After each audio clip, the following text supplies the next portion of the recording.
Today, I want to introduce you to complex numbers. Throughout your education, you have been introduced to a wide variety of numbers. You started out learning about the natural numbers. You started to count 1, 2, 3. Then you moved to the whole numbers. That added just one number, 0. The next category of numbers you were introduced to was integers, which included all the natural and whole numbers, but it also expanded to the world of negative numbers. And then rational numbers came into your world. Rational means fractional. You can write them as a fraction, like 1/2 or 3/4. You also learned about irrational numbers. Those are numbers that cannot be written as a fraction. If you write them as a decimal, the decimal will never terminate. It will never end. Some examples are pi, square root of 3, and square root of 7. All of those numbers are a part of the real number system. The complex numbers are a larger category of numbers. All of those real numbers are a part of the complex number system. In order to understand what complex numbers are, let's think about square roots for a moment. What's the square root of 64? It's 8, because 8 times 8 is 64. The square root of 49 would be 7. The square root of 16 would be 4. And the square root of 1 is 1.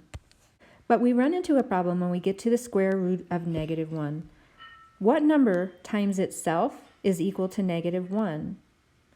It's not possible. If I tried -1, -1 times -1 becomes a +1.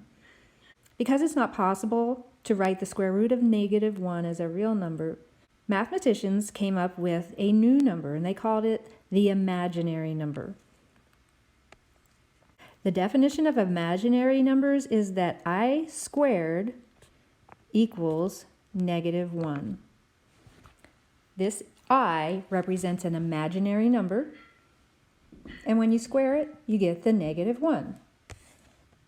Therefore, the square root of -1 is I. I know it is very strange to think of I as a number, but in the math world, it truly is.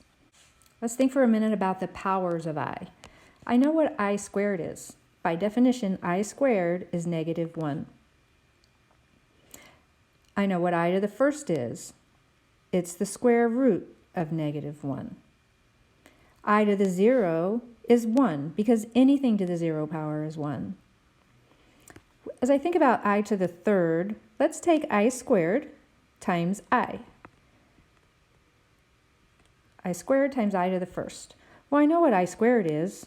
That's -1.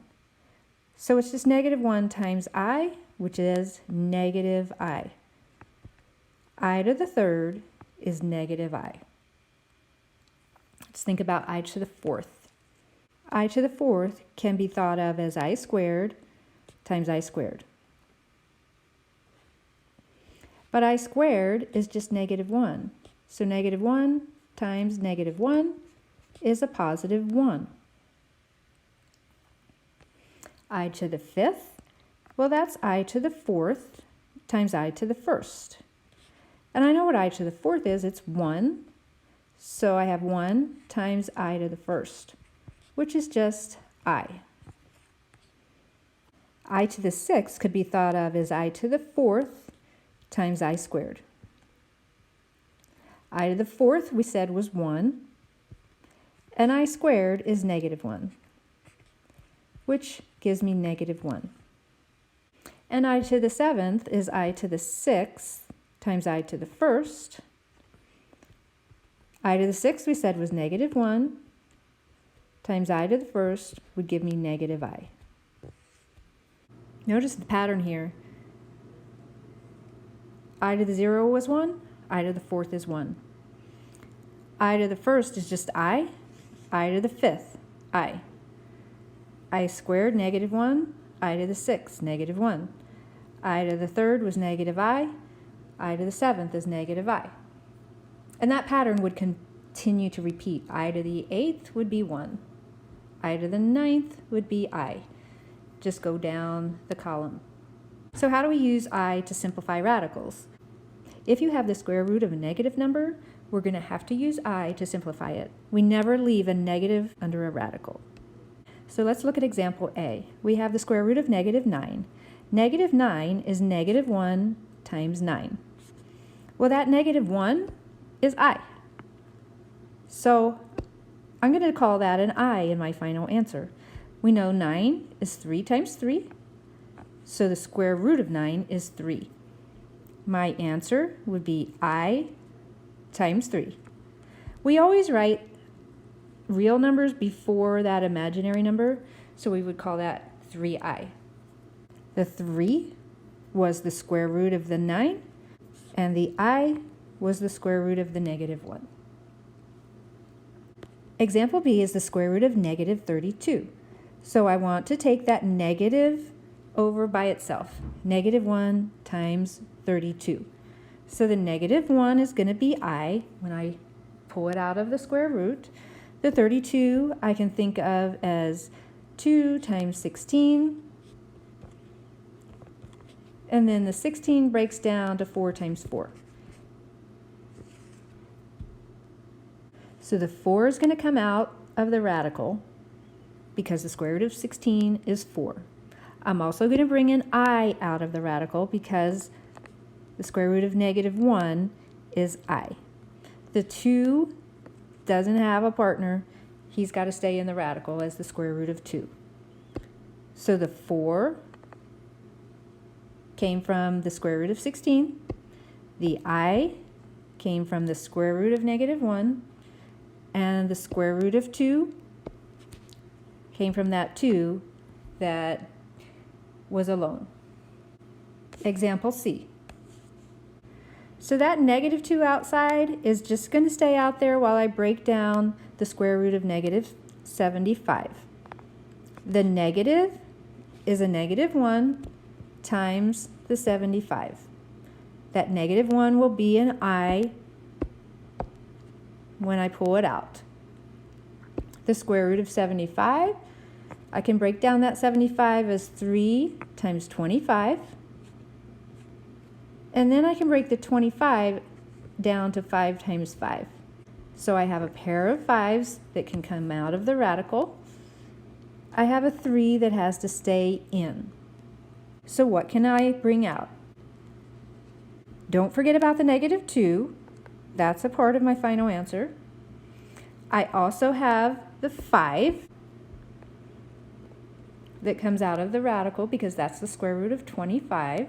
I also have an I from that square root of negative 1. The 3 did not have a partner. It doesn't get to come out of the radical, so it's going to stay inside as the square root of 3. So I can see the negative 2 was outside of the radical. It stayed outside of the radical. The 5 came out because it was the square root of 25. The I is out because it's the square root of negative 1. And the 3 is inside the radical because it's not a perfect square. Now I take the numbers that are outside the radical and I multiply those. Negative 10 I square root of 3. Notice the order. The negative 10 is going to go first. It's a rational number. Then we're going to go to the I. The last thing we write is the radical. So you do D, E, and F. I also want to talk about complex numbers that involve a combination of a real number and an imaginary number. In the example, 2 plus 3i, the 2 is the real number part of it. It does not have an I. The 3i is the imaginary part of the number. But together, the whole thing is a complex number. It's always written with the real number first, plus the imaginary number part of it second. If you want to add complex numbers, it's a lot like combining like terms. Here I have 4 plus 2i, that's one complex number, plus another one, negative 6 minus 7i. I can combine the real number parts of that. 4 plus negative 6 is negative 2. And then I can combine the imaginary parts of it. I have a positive 2i plus a negative 7i, which is negative 5i. So my simplified complex number is negative 2 minus 5i. And example B is 5 minus 2i, that's one complex number, minus negative 2 minus 3i, another complex number. Remember, when you're subtracting, it's always nice to make it an addition problem by changing all the signs in the second set of parentheses. So that negative 2 is going to become a positive 2.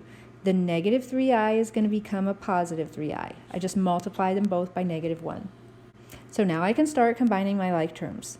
The real number parts, 5 plus 2 gives me 7.